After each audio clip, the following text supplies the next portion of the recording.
Back grounds کے اور religion کے لوگ رہتے ہیں، تو ہم سب کا مقدمہ لڑ رہے ہیں کہ کراچی میں 3 کروڑ کی آبادی ہونی چاہیے. اور یہ جو ابھی ہمارے ایگزسٹنگ ISI چیف ہیں نوید مختار صاحب، جو کہ کور کمانڈر ہوا کرتے تھے کراچی کے، انہوں نے اپنی اسپیچ میں ایک دفعہ خود کہا تھا کہ کراچی جو ہے وہ 3 کروڑ کی آبادی پر مشتمل ہے.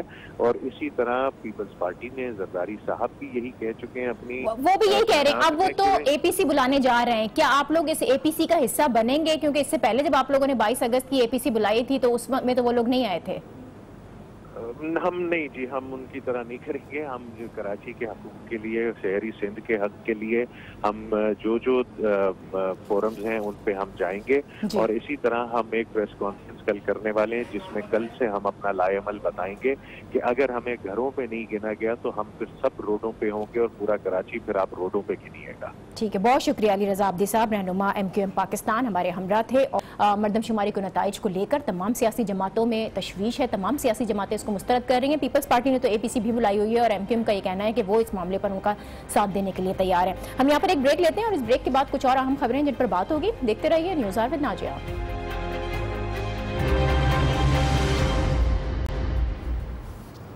Welcome back. خیبر پختونخوا میں جماعت اسلامی اور PTI ساتھ ساتھ ہو کر بھی دور ہیں. ان کا اتحاد کافی عرصے سے اختلافات کا شکار ہے اور اب اس کے اثرات ملک کے جو دیگر حصے ہیں وہاں پر بھی نظر آ رہے ہیں. جماعت اسلامی جو PTI کی سب سے بڑی اتحادی تصور کی جاتی ہے، اس نے اس وقت لاہور کے اہم ترین حلقے NA 120 سے PTI کی سپورٹ سے انکار کیا. وہ اب PTI کے حق میں اپنا امیدوار دستبردار نہیں کر رہے. اس اہم ترین ضمنی انتخاب سے متعلق PTI کے وفد کی امیر جماعت اسلامی سراج الحق سے ملاقات ہونا تھی، لیکن تحریک انصاف اس ملاقات کے لیے نہیں پہنچی، جس کے بعد جماعت اسلامی نے اپنے امیدوار ضیاء الدین انصاری کے حق میں بھرپور انتخابی مہم چلانے کا اعلان کیا ہے. اس نئی ڈیولپمنٹ کو اگر دیکھیں تو اس کے پیچھے بڑے پرانے معاملات نظر آتے ہیں، کیونکہ جماعت اسلامی کے پچھلے کئی مہینوں سے KP حکومت کے ساتھ اختلافات چل رہے ہیں. وہ بینک آف خیبر کے MD کے خلاف کارروائی چاہتے ہیں. اس کے علاوہ صوبائی چیف خطیب کے لیے انہوں نے مولانا اسماعیل کا نام دے رکھا ہے. عہدے پر اب تک ان کی تعیناتی ممکن نہیں ہو سکی ہے. بلدیاتی افسران کا جماعت اسلامی کے ضلعی ناظمین سے عدم تعاون، درسی کتابوں میں نصاب کی تبدیلی اور پرائمری اسکولوں میں مذہبی تعلیمات پڑھانے کے لیے اساتذہ کی تقرری، تو یہ سارے ایشوز ہیں. اس کو لے کر جماعت اسلامی اور تحریک انصاف میں اختلافات بنے ہوئے ہیں. ایسے حالات میں NA 120 اس پر دونوں جماعتوں کو الگ الگ الیکشن لڑنے سے معاملات مزید بگڑ سکتے ہیں. اسی پر ہم بات کریں گے. ہمیں پشاور کی بیورو چیف فرزانہ علی نے جوائن کیا ہے. بہت شکریہ فرزانہ. 2 دن پہلے تک تو یہ خبریں تھیں کہ جماعت اسلامی اور PTI کے جو اختلافات ہیں اس حد تک بڑھ گئے ہیں کہ شاید یہ اتحاد ہی ٹوٹ جائے، لیکن پھر کل ہی KP حکومت نے اس کی تردید بھی کی. آج پھر NA 120 پر دونوں جماعتوں نے اپنی اپنی راہیں جدا کی ہیں. تو آپ کو کیا لگتا ہے خیبر پختونخوا حکومت میں بھی آخرکار ایسا ہی ہوتا ہوا نظر آئے گا؟ دیکھیں، جہاں تک آپ خیبر پختونخوا کے معاملے کو ملکی سطح پر لے جانے کی بات کرو گے تو اگر ہم پچھلے بھی واقعات دیکھیں، میں آپ کو اگر وزیر اعظم کے الیکشن کے حوالے سے بات کروں یا اس سے پہلے بھی کئی اور معاملات ہوئے ہیں، تو جو تحریک انصاف اور جماعت اسلامی کا ہمیں راستے جو تھے وہ الگ الگ ہی نظر آئے. ایون کہ پاناما کے کیس کے حوالے سے بھی دیکھ لیں کہ جماعت اسلامی نے اپنے آپ کو علیحدہ رکھا اور جب بھی ان سے اس بارے میں پوچھا جاتا رہا کہ آپ ایک مخلوط حکومت خیبر پختونخوا میں چلا رہے ہیں، لیکن جب ملکی سطح پر کوئی معاملہ ہوتا ہے تو آپ PTI سے علیحدہ ہو جاتے ہیں، تو اس کی کیا وجہ ہے؟ تو وہ صاف یہی کہتے نظر آتے ہیں کہ دیکھیں، ہمارا جو الحاق ہے یا ہماری حکومت ہے وہ صرف خیبر پختونخوا کے حوالے تک ہے. ہم نے ان سے ایسا کوئی کانٹریکٹ نہیں کیا ہوا کہ ملک کے دوسرے حصوں میں بھی ہم ان کا ساتھ دیں گے. تو یہ تو آپ کا ہو گیا یہ جواب کہ وہ وہاں پہ کیوں اپنا ایک علیحدہ کینڈیڈیٹ لے کے آ رہے ہیں. انہوں نے پہلے بھی جو بھی ہوا انہوں نے اپنا ہی کینڈیڈیٹ رکھا. ٹھیک ہے، اب آ جاتے ہیں خیبر پختونخوا میں جو معاملات چل رہے ہیں. تو دیکھیں، بینک آف خیبر کا جو ایشو ہوا تھا، اگر میں تھوڑا سا ریکال کروں تو اپریل 2016 کو یہ ہوا تھا کہ بینک آف خیبر کی طرف سے جو جماعت اسلامی کی جانب سے جو بینک آف خیبر کے MD کے خلاف مسلسل کارروائی کا مطالبہ کیا گیا ہے، کیا جا رہا ہے، تو KP حکومت اس پر عمل کیوں نہیں کر رہی ہے؟ کیوں ان کے مطالبات کو نہیں مان رہی ہے؟ خیبر پختونخوا حکومت جو ہے وہ اس وقت ڈبل گیم کر رہی ہے. وہ ایک طرف جماعت اسلامی کو روکنے کے لیے، جماعت اسلامی کو اپنے ساتھ رکھنے کے لیے، ظاہر ہے جب سے اگر ہم شیرپاؤ کے معاملے کو دیکھیں وہ جدا ہوئے ہیں, قومی وطن پارٹی کی میں بات کر رہی ہوں, تو اس کے بعد انہیں جماعت اسلامی کی بہرحال ضرورت ہے, تو وہ ان کو ناراض بھی نہیں کرنا چاہتے, لیکن کسی صورت وہ بینک آف خیبر کے معاملے میں جماعت اسلامی کا جو موقف ہے اس کی بھی تردید کرتے ہوئے دکھائی دیتے ہیں, اس کو بھی لے کے نہیں چل رہے. ایک ہی ان کا 1 پوائنٹ ایجنڈا ہے جماعت اسلامی کا کہ آپ بینک آف خیبر کا جو ایم ڈی ہے اس نے چونکہ رولز کی خلاف ورزی کی ہے اور اشتہار اس طرح وزیر کے خلاف چھاپا گیا, وزیر خزانہ کے خلاف, اور اس طرح اس پر الزامات لگائے گئے, تو اس کو آپ ہٹا دیں. اور ویسے بھی وہ بار بار کہہ رہے ہیں, میں آپ کو یہ بتاؤں کہ اس سے پہلے حکومت نے جو ایک کمیٹی بنائی اس نے بھی اپنی فائنڈنگز میں یہی دیا کہ بینک آف خیبر کے جو ایم ڈی ہے ان کی جو اپائنٹمنٹ ہوئی ہے اس میں واقعی وہ غیر قانونی تھی اور میرٹ سے ہٹ کر اس کو لیا گیا. پھر اس کے بعد اسمبلی کی ایک کمیٹی بنائی گئی, اگرچہ اس کا ریزلٹ سامنے تو نہیں آیا میڈیا کے, لیکن بہرحال چیزیں یہی آئی جو موقف جماعت اسلامی کا تھا. لیکن حکومت کسی بھی طور پر جماعت اسلامی کے کہنے پر ایم ڈی کو ہٹانے کے حق میں نظر نہیں آ رہی. آج بھی جب میں آپ سے باتیں کر رہی ہوں تو صبح سے یہ بات بہت زیادہ یہ نیوز گرم ہے کہ جماعت اسلامی ابھی حکومت سے گئی اور ابھی حکومت سے گئی, لیکن جب ہماری جماعت اسلامی کے اندر کے ذرائع سے بات ہوئی ہے تو ان کا کہنا تھا کہ صوبائی شورا نے یہ فیصلہ دیا ہے کہ کسی صورت جو ہے حکومت کو نہیں چھوڑا جائے گا, اپنے موقف پر. لیکن پھر فرزانہ اس تمام تر صورتحال میں پی ٹی آئی کا جو نقصان کس کو ہوگا, کیونکہ یہ لوگ جماعت اسلامی کے جو تحفظات ہیں اس پر نظر ثانی تو نہیں کر رہے, جماعت اسلامی کے جو مطالبات ہیں ان کو سیریسلی تو لینا پڑے گا انہیں. دیکھیں مجھے ایسا لگتا ہے کہ ہم جب جماعت اسلامی کا بیک گراؤنڈ دیکھتے ہیں پچھلے جب سے وہ حکومت کے ساتھ ہے یا اس سے پہلے بھی اگر ہم دیکھیں تو وہ باتیں بہت کرتے ہیں لیکن عمل درآمد کم کرتے ہیں. اب میں آپ کو بتا رہی ہوں کہ اپریل 2016 سے لے کر اب تک آپ دیکھیں بہت بڑا پیریڈ گزر گیا ہے, اور ابھی بھی جو آپ نے سوال کر دیا میں اپنی بات وہ مکمل کر لوں تو آپ کو اور بھی واضح ہو جائے گا. شورا کا یہ فیصلہ کہ ہم صوبائی حکومت نہیں چھوڑیں گے اور اگر حکومت نے ہماری بات نہیں مانی تو ہم کورٹ چلے جائیں گے. اب یہ بات کورٹ چلے جانے والی یہ کافی دیر سے ہو رہی ہے لیکن جا نہیں رہے, تو مجھے ایسے لگتا ہے کہ وہ بھی کھیل کھیل رہے ہیں. دوسری طرف پی ٹی آئی کو بھی پتا ہے کہ جماعت اسلامی نے جانا نہیں ہے لیکن بس ایسے ہی باتیں کر رہے ہیں, دھمکیاں دے رہے ہیں, تو شاید وہ بھی ریلیکٹنٹ ہے. اور جہاں تک خیبر بینک کے ایم ڈی کا معاملہ ہے, ظاہر ہے وہ اگر حکومت یہ مان لیتی ہے جماعت اسلامی کا موقف کہ اس کی بھرتی کرائیٹیریا سے ہٹ کر ہوئی ہے اور غیر قانونی طور پر یہ سارا کچھ ہوا ہے, اور بھی جو اے این پی نے بھی کہا کہ کافی زیادہ بھرتیاں 1000 سے زیادہ ہوئی ہیں, تو پھر تو یہ ڈائریکٹ ایلیگیشن آ جاتی ہے پاکستان تحریک انصاف کی حکومت پر, جو کہ ہمیشہ کھڑے ہو کر اور مرکز میں یہ کہتے رہے ہیں, خان صاحب بھی اور پی ٹی آئی کا یہ موقف رہا ہے کہ وہ کرپشن کے خلاف ہیں, تو پھر وہ یہاں پہ کمزور ہو جاتی ہے. تو اسی لیے وہ کوشش کر رہے ہیں کہ لے دے کے ان کو ثابت کرنا پڑے گا. یہ ابھی جو ریسنٹ معاملہ ہے NA120 کا, اس پر سراج الحق سے ملاقات کا ٹائم لے کر پی ٹی آئی والے ملنے بھی نہیں گئے, تو کیا پی ٹی آئی خود جماعت اسلامی کو اب ساتھ لے کر نہیں چلنا چاہتی ہے؟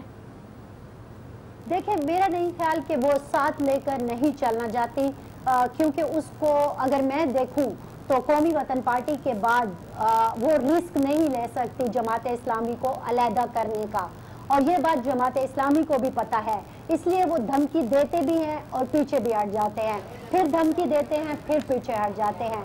تو میرا خیال میں دونوں ہی ایک دوسرے کو دیکھ رہے ہیں کہ پہلے فیصلہ کون کرے گا, دوسرا سٹیپ لینے کے لیے تیار نہیں ہے. اب جماعت اسلامی کے ہم جب ان کے اندرونی ذرائع سے بات کرتے ہیں تو ان کی یہ کوشش ہے کہ پی ٹی آئی ان کو علیحدہ کر دے, جیسے کہ قومی وطن پارٹی کو کیا. اس سے یہ ہوگا کہ جماعت اسلامی وزن ہے وہ اپنے ووٹر کے سامنے بڑھ جائے گا, کہ دیکھیں ہم اپنے حق پر ڈٹے رہے, ہم بات کرتے رہے, لیکن اصل مسئلہ ادھر سے ہوا.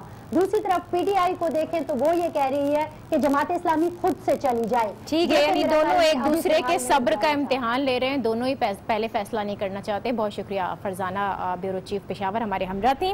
تو یہ تو بات ہو گئی کے پی کی, اور اب ذرا کراچی کی طرف بھی آ جاتے ہیں. ویسے تو کراچی والے ہمیشہ ہی بارش کے بڑے منتظر رہتے ہیں, جب بھی بارش ہو شہریوں کے لیے رحمت ہی ہوتی ہے, لیکن پچھلے دنوں اس شہر نے جن طوفانی بارشوں کو وٹنس کیا ہے خاصا چونکا دینے والا, افسوسناک بھی تھا, کیونکہ 2 دن کی بارش ہوئی تھی اور 22 افراد کی جان چلی گئی تھی، جس کی وجہ صرف اور صرف انتظامی نااہلی تھی۔ کہیں سندھ ہائی کورٹ کی جانب سے پابندی کے باوجود بیشتر مقامات پر جو بل بورڈز تھے وہ موجود رہے، جس کے گرنے سے حادثات بھی پیش آئے۔ پھر ترقیاتی کاموں کی وجہ سے کھدائی ہوئی تھی، مختلف جگہوں پر جانے گئی ہیں کیونکہ ان گڑھوں میں پانی بھر گیا تھا، اور انتظامیہ نے اس حوالے سے لوگوں کو ہوشیار رکھنے کے لیے، وارننگ جاری کرنے کے لیے کوئی سٹیپ نہیں لیا۔ پھر آ جائیں سڑکوں کی طرف، تو پانی بھرنے کی وجہ سے لوگوں کو پریشانی اٹھانا پڑی۔ کئی علاقوں میں تو بارشوں کا پانی ابھی تک کھڑا ہوا ہے، اور اب محکمہ موسمیات نے ایک بار پھر کراچی میں بارشوں کی پیش گوئی کی ہے۔ بدھ سے یہ سلسلہ شروع ہوگا، تیز بارشوں کا امکان ظاہر کیا جا رہا ہے۔ اس حوالے سے ایک رپورٹ آپ کو دکھاتے ہیں۔ گزشتہ دنوں ہوئی شدید بارشوں کے اثرات اب بھی کراچی میں دیکھے جا سکتے ہیں۔ گرے ہوئے درختوں کی باقیات اور بارش کا پانی کہیں کہیں اب بھی موجود ہے۔ بادلوں کی گڑگڑاہٹ اور بجلی چمکنے کا منظر ابھی نظروں سے اوجھل نہیں ہوا کہ یہ نظارہ پھر آنکھوں کے سامنے آنے والا ہے۔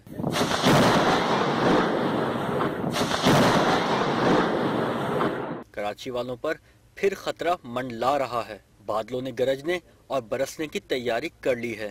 محکمہ موسمیات کے مطابق کل سورج آگ برسائے گا۔ پارہ 40 ڈگری تک جا سکتا ہے، لیکن بدھ سے بادل برسیں گے اور خوب برسیں گے۔ شہر میں سیلابی صورتحال کا خدشہ ہے، تیز ہوائیں بھی چلنے کا امکان ہے، تو پھر عوام محتاط رہیں کیونکہ سرکار کچھ کرنے کے لیے اس بار بھی تیار نظر نہیں آ رہی۔ تو کراچی میں سخت گرمی ہوگی اور اس کے بعد طوفانی بارشیں، اور بارشوں کا جو یہ سلسلہ ہے جمعے تک جاری رہے گا، یعنی عید قربان سے ایک دن پہلے تک بارشیں ہوں گی، جو بیوپاریوں اور شہریوں کے لیے کسی بھی طور پر اچھی خبر اس لیے نہیں ہے کیونکہ اگر ایسا ہوتا ہے تو منڈی میں موجود جانوروں کی بڑی تعداد اس سے متاثر بھی ہو سکتی ہے۔ اس کے علاوہ گھر کے باہر جو بندھے ہوئے جانور ہوں گے ان کو سنبھالنا بھی لوگوں کے لیے بڑا مسئلہ ہے۔